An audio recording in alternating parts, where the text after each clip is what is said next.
And as they would say, thank God it's Friday. I hope the yours is coming up well. Welcome on board. It is time for us to look at what is in the world of news. The program is News Now. My name is Linda Alala. We have lots lined up for you, but first, the highlights. On News Now, the Kenya Union of Clinical Officers now says it will file a petition to stop the Public Service Commission from appointing Dr. Patrick Amoth as the Director General at the Ministry of Health for demeaning their cadre. And vetting of ambassadorial nominees enters day 2 today, with 5 nominees quizzed on the suitability to serve. Heavy rains wreak havoc in parts of Kericho as area residents accuse county government of failing to maintain the drainage system. Maji kutoka juu inakuja na uchafu yote. Uchafu inakuja inashiba ile mitaro yenye kaunti walitengeneza kwa sababu inakuja na uchafu. Sasa ile main mitaro ile kubwa imefungana. Ndio sababu maji inatoka huko juu inafuja. Inapita juu inakuja mpaka bali kama hapa hivi. Well, let's get rolling. The Kenya Union of Clinical Officers now says it will file a petition to stop the Public Service Commission from appointing Dr. Patrick Amoth as the Director General at the Ministry of Health for demeaning the cadre.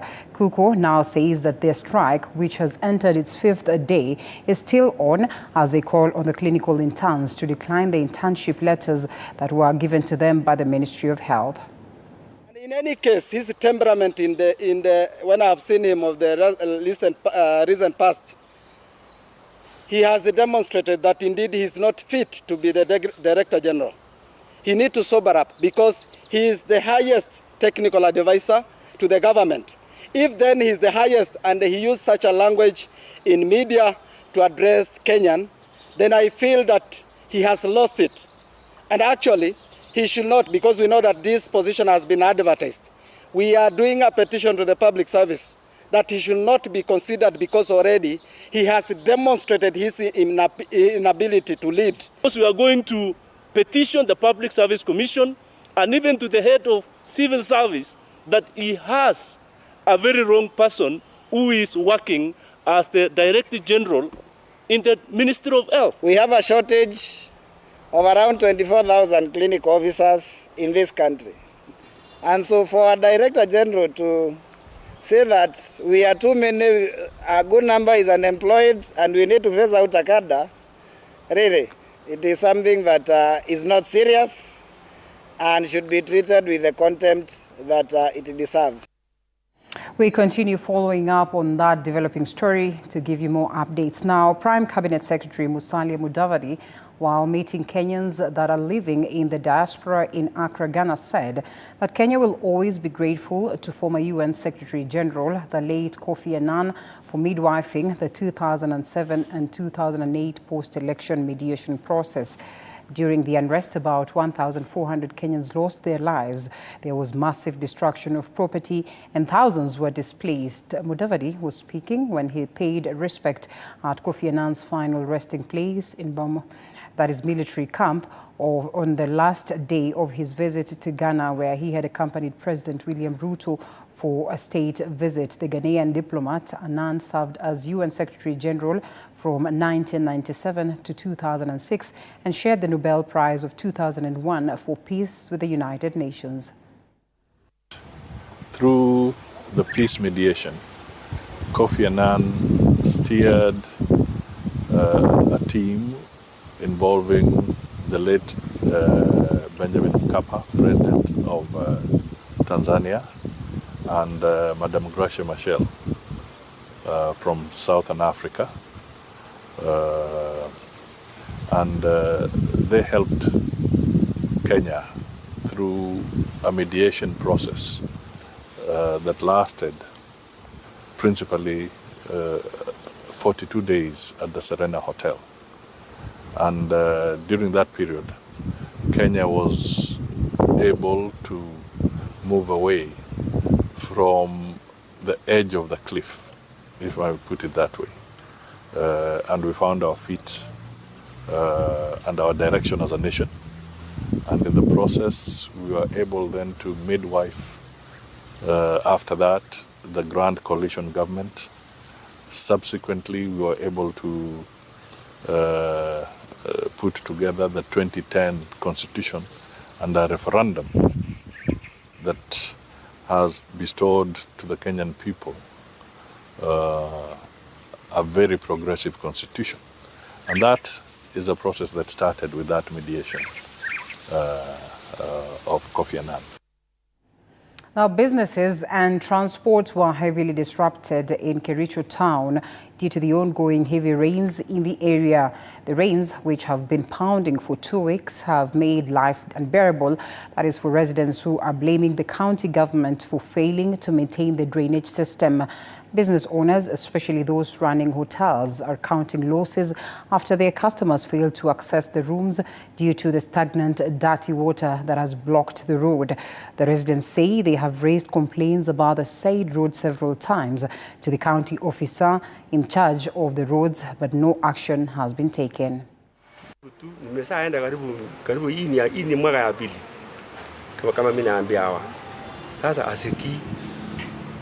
Nimechoka na hawa, nimeshatembea na hawa, nakuja na kwenda huko kwa neema, natafuta hawa, narudi. Nakuja hapa, hata nyumba sasa hakuna watu, amehama yote. Kwa ajili moshi iko mingi hapa, machokora mingi ametandika hapa, anawagiza moto, nimeshaita hawa kila siku. Maji kutoka juu inakuja na uchafu yote. Uchafu inakuja inashiba ile mitaro yenye kaunti walitengeneza kwa sababu inakuja na uchafu. Sasa ile main mitaro ile kubwa imefungana. Ndio sababu maji inatoka huko juu inafuja. Inapita juu inakuja mpaka pale kama hapa hivi. Si ati hakuna pai nini pale ya maji ya kupita, lakini iko. But inakuja na uchafu. Kwa sababu ile mitaro yenye itasababa hiyo uchafu yote imefungana.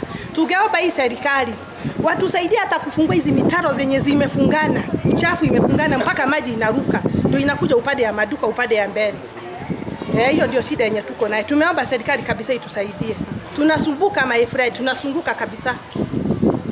Na kusema ukweli zaidi inakuja upande hii inatuangamisha, inaingia mpaka kwa maduka, kwa manyumba kama hii, inatuharibia mpaka biashara. Wakati hiyo maji inaanza kuingia, biashara inaisha hivyo. Saa hizi kama magari zetu ya kutuletea mizigo kwa duka haiwezi kuja. Inabidi simame huko ndio tubebe mizigo na tukae vijana watuletee mizigo mpaka kwa duka. Well, we're reminded to take caution, especially during these tough rainy seasons. Now, Deputy President Rigathi Gachagua has embarked on a charm offensive of the coastal region, urging Raila Odinga loyalists to join Kenya Kwanza and support its initiatives now that the former premier has declared his interest for the African Union Commission AUC chairmanship. While speaking in Malindi, Kilifi County, Gachagua intimated that President William Ruto's endorsement and continuous rallying of Raila's candidacy has all but guaranteed that the opposition leader would clinch the coveted seat. Mumefuata hii mzee baba miaka mingi. Amejaribu kufika, imekuwa ngumu. Rais amepanga yeye sasa. Sasa hii mzee ameumia, tuseme ukweli. Na amejitolea kwa nchi hii. Sasa rais ameona hii mzee baada ya kuumia hii miaka yote na miaka imezidi, amtafutie nafasi, kiti ya heshima, ndio siku anastaafu, astaafu na heshima, si ndio? Si hapo rais amefanya mzuri. Lakini sasa nyinyi kama mzee amepangwa kazi, sasa nyinyi mtabaki msituni. Mtabaki msituni. The destination of every society is government. Sasa huyu mzee tukipanga yeye pale akishaondoka, sasa mjue tuko. Rais ako, mimi niko, mkuje tukae na nyinyi. All right, sugarcane farmers in Nandi County from the areas of Kemiloi, Maraba, Kimaren, Bunjogena and Chemase have opposed the ongoing bill to take their produce to existing companies in their areas, that is including zoning.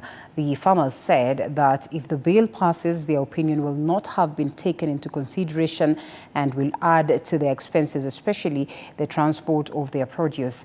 The farmers added that they already have partnered with other companies that cater to them better in terms of loans and fertilizers altogether.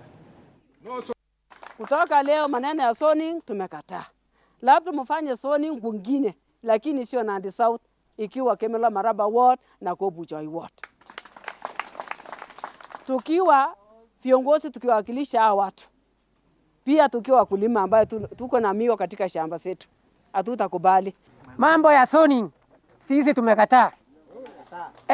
Kibos Sugar Company amesaidia sisi kwa nini loan, watoto wetu nasoma hakuna kurudisha nyumbani. Sisi kama Nandi South farmers, we are saying no to zoning. Our leaders kama wako na self interest na zoning, hiyo ni yao. Sisi kama farmers tutabaki na usaidizi yetu tunapata kwa Kibos. The farmers I'm leading are the farmers that sign a partnership with Kibos Sugar Company. Kibos Sugar Company gave them seeds, fertilizer, and they plowed the land for them. I don't see why at this juncture somebody can come and say they are zoning the farmers in this area. And we have an agreement or partnership. Zoning, tumejiuliza kama viongozi, mbona zoning peke yake kwa miwa? Mbona hakuna zoning kwa mambo mengine? Mtu ako na uhuru ya kuuza kila chochote ambacho ameinvest kwa soko ambaye anataka. Health CS Susan Nakhumicha says she will not resign despite pressure from the opposition and the doctors' union to do so. Nakhumicha says a lot of behind-the-scene activities are ongoing to end the strike, which is on the 23rd day today. Nakhumicha says she is fully committed to serve Kenyans and no amount of intimidation will dissuade her. About the doctor's strike, yes, we are in negotiation, we are working together. Last night I worked up to midnight. The day before I also worked up to midnight. And I'm calling upon the doctors to come on the negotiating table so that we finish. Because in all this, we must find a solution. We may disagree, but disagree to agree eventually so that we ensure that Kenyans get service. So for me, it's to call upon them that they come to the negotiating table so that we finalize. Because most of the things that they were raising, as national government, we are already meeting them. Payment for postgraduate doctors, that we are doing today. So we'll have paid all the fee arrears. Posting of medical interns, that we are already doing. Now CBA basic salary balances, as national government, we have actually exceeded what they were asking for. We are waiting for county governments to meet their end of the bargain. And some small issues here and there where we have not agreed, I want to believe once we sit on a table, we shall be able to agree so that then they can resume and provide services to Kenyans. CBA implementation is a national government and county government function. I can confirm on the side of the national government, and I have already said what we have done. On the county governments, I cannot speak on their behalf. Mimi niko kazini, I'm working, you know, and I know what I'm doing. So for me, I'll keep working because this government has a plan on matters healthcare. And when you look at the trajectory that the ministry has taken, we are on the right trajectory. We already have new laws in place. We have the level 1 of services already in place, except for this health worker issue that has coming. But I find it as a break for us to stop and look at how we were moving, where there are places that we need to correct. So this is an opportunity to correct what we are doing. So me niko kazi, if anything was to happen, then it can happen, but I am at work. And in a bid to address long-standing concerns faced by engineers in Kenya, the Kenya Institute of Engineers of Kenya, that is IEK, has called upon the government to implement a unified scheme of service that is to ensure fair compensation for engineers across various sectors. While the Institute of Engineers of Kenya, new president-elect, that is Engineer Shama Kiteme, says the move comes as a response to the challenges and disparities that are experienced by engineers in terms of career progression as well as remuneration. The IEK has proposed collaborative efforts between the government, private sector, stakeholders and professional bodies to formulate and implement a comprehensive scheme that takes into account the diverse roles and specialities within the engineering profession. Industrialization and development can only take place and be fast-tracked when engineers are at the center of it. So basically this team is going to play its role as the center, as the engine of industrialization, the engine of development in this country. We are going to still work with the government and also ensure that we put them on toes in areas that pertains to engineering to ensure that our members get value for the projects that are happening in this country and policies that are being passed in this country, so that we can have them within the structures that we have in this country. We also want the government, through Public Service Commission and SRC, to look into compensation for engineers. And that's why we are pushing for unified scheme of service, which effort we are leading, to see that it is completed and implemented, and engineers will be compensated fairly. They will enjoy non-practicing allowances. They will enjoy risk allowances, because what they do is very important for this country. Well, the engineers take us for a short break. We still have more lined up for you, including addressing that concern of road carnage, as well as the concerns of unemployment, and so much more after this break.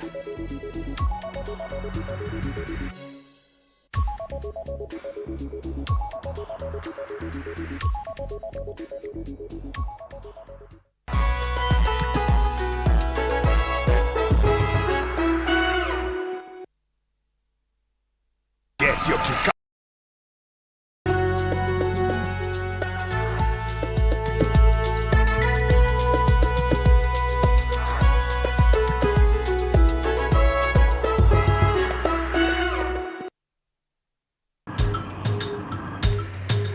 Na safari hii katika Mfahamu Kiongozi tutakuletea viongozi aina mbalimbali. Nikuwe na Nisani kama 10 na pia nikuwe menua minibus. Minibus niko niwa. Kushinda unaangalia simu ya mzee. Soma Biblia ama ingia kwa washroom ujisugue. Mpaka nimetoa hivi. I don't know whether any of my children would want to get into the political field. Sijajua bado. Kila Alhamisi saa 1:30 kuendelea.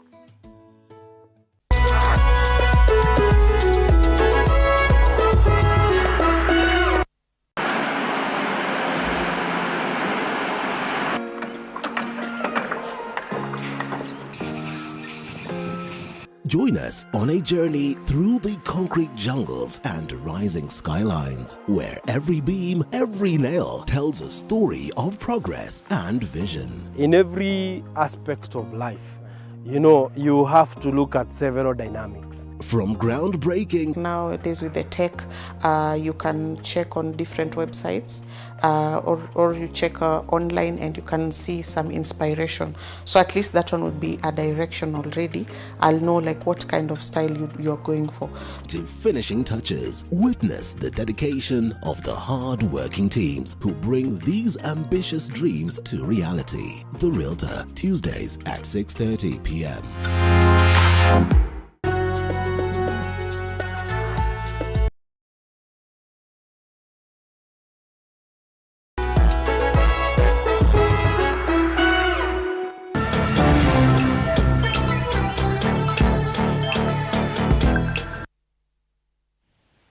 Welcome back to News Now. And Transport Cabinet Secretary Kipchumba Murkomen has urged Kenyans to be patient as the government tries to end the ever-increasing road carnage. The CS stated that disregard to traffic rules such as overloading as the cardinal cause of road accidents that continue to claim lives on Kenyan road users. Speaking at Mugori Girls during a Thanksgiving ceremony, Murkomen called for discipline among motorists in a bid to avert road carnage, calling on Kenyans to support the fight by calling out reckless drivers, saying that police and NTSA alone on the roads are not enough. He says the National Transport and Safety Authority, NTSA, and the National Police Service, NPS, are embarking on a nationwide traffic enforcement that is aimed at educating citizens on road safety protocols. Road accidents is a matter of great concern. Again, when I came to office, I announced that we are going to put speed cameras on the roads.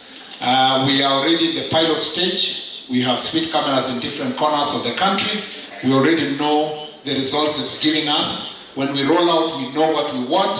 We want instant fining of all drivers who are overspeeding or overlapping or committing road offenses. Again, I want to ask the people of Kenya to be patient. The area that we have a challenge as an administration, and I have a challenge as a cabinet secretary, is to provide answer to reduction of road accidents. And the only way, it is not enough to have police and the NTSA on the roads doing crackdown. It's important to apply and deploy technologies for instant fining. All right, youth in West Pokot have been asked to apply for job opportunities in the mining sector. Principal Secretary, State Department of Mining, Elijah Mwangi, says the jobs in the mining sector are as a result of the introduction of cement production plant that is to be officially launched by President William Ruto on the 8th of this month. Speaking while visiting the county, Mwangi has encouraged the thousands of youth to indulge in more beneficial activities like working in order to better their lives and live in harmony. He says this will clear West Pokot's already tarnished name and help in the economical growth of the county. He has lauded the new company, saying its establishment in the area will be beneficial to both the community and the county as a whole. West Pokot hosts the best, the biggest, the latest technological infrastructure as far as production of clinker is concerned. So we appreciate you, Mr. Chairman, and as a government, we want to assure you that we shall give you the support that you require. Pokot, hiyo clinker sio kusaidia West Pokot peke yake, lakini hiyo itasaidia kila watu kwa nchi mzima, sababu bei ya simiti itateremka chini. So hiyo West Pokot, sababu ya West Pokot, sio sababu ya mimi, sio sababu ya wewe, sababu ya mtu. West Pokot iko hidden treasure, iko na kila kitu hapo. Elsewhere, Principal Secretary, State Department of Livestock Development, Jonathan Mweke, now says that the government is working to ensure that livestock and agricultural sector is well developed in accordance with Vision 2030. Speaking during the groundbreaking ceremony for DHU's animal nutrition feed mill plant, he has added that the plants will provide employment opportunities that is for the youth. He has also lauded the company for prioritizing the agricultural and livestock development sectors, saying it will be for the benefit of the farmers, which will in turn lead to productivity. Machakos County Governor Wavinya Ndeti says that the establishment for the plant in Machakos will also aid in economic development that is in the region. The DHU's Chief Executive Officer, Coin DHU's, has also added that they are going to ensure that food safety by producing the best produce of farmers is experienced. I note with satisfaction that the DHU's business model also brings technical support to farmers, enabling them to access global expertise in feed and animal husbandry. Specifically, I commend your local sourcing of raw materials, which will stimulate further growth of other sectors. I also note with appreciation that this plant will create direct jobs for Kenyans in the construction and operation of the DHU's feed mill.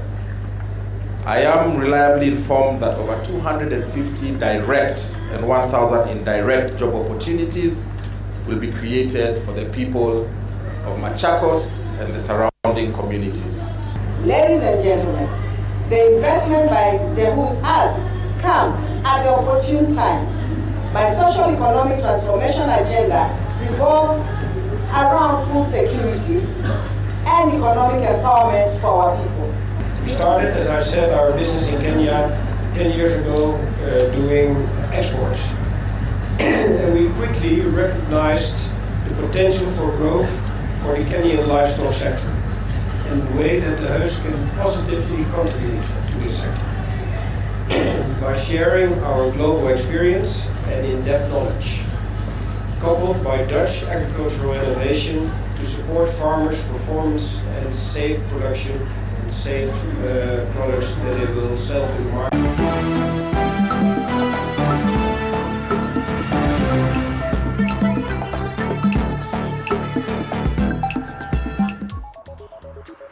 And we now get sporty. The draw for the national finals of the Safaricom Chapa Dimba was conducted earlier today at the Safaricom headquarters right here in Nairobi.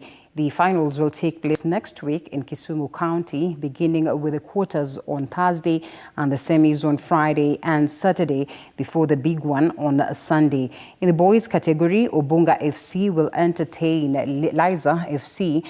Bandari Youth will take on Wajir All Stars. Pasklanga will battle with Young Kings, while Ebwali Boys will square it out with Chuka University Scorpions.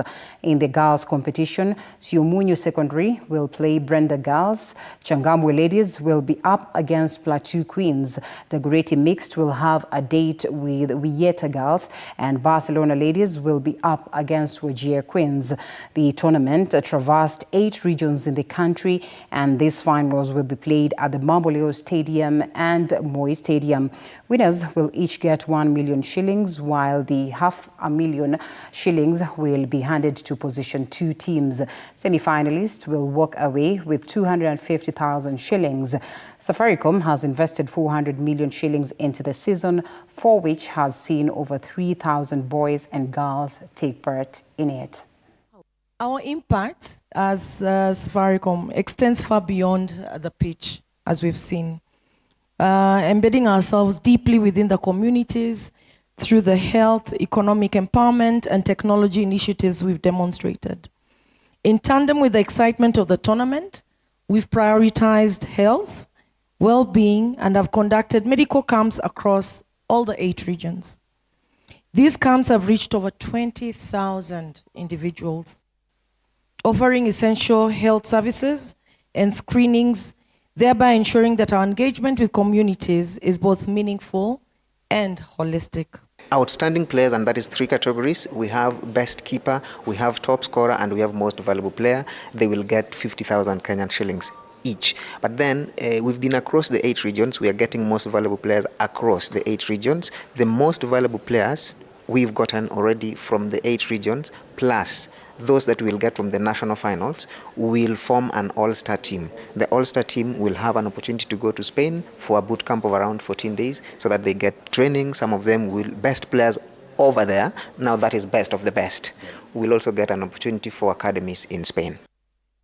Now, Cabra's Sugar RFC and Kenya Commercial Bank RFC will battle it out in the final of the Kenya Cup tomorrow at Kakamega Showground from 3 p.m. The defending champions have played in all the Kenya Cup finals. That is from the time they made their debut into the Top Flight League in 2014.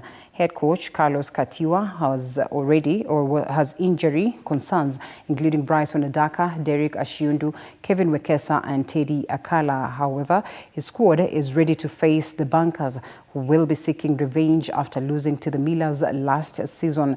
In the semi-finals, Cabras beat Nondescript 37-9, while KCB saw off Menengai Oilers 21-12 to set up a 6th consecutive similar final.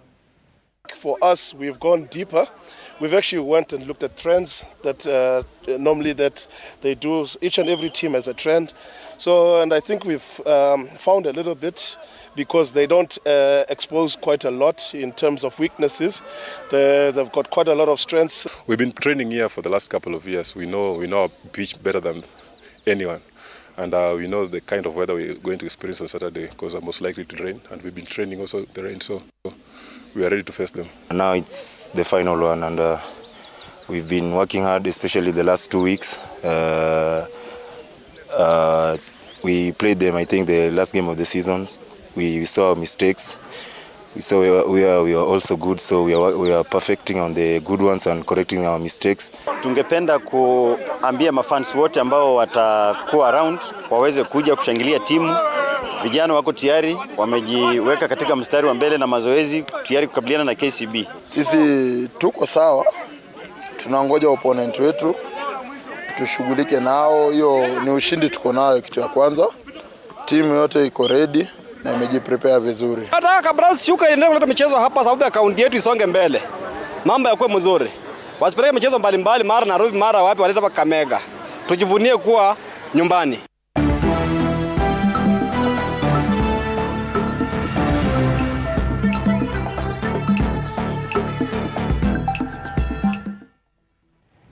Well, beautiful. That's where we call it a day from. Thank you so much for always keeping TV47. We still have lots lined up for you later on. That is in relation to news, 7 p.m. Elizabeth Mutuku, as well as Eric Munene at 9 p.m. Just to keep you posted. My name is Linda Alela. It was good having you, and I look forward to see you again tomorrow. Do have yourself a lovely day. We close news now at this point.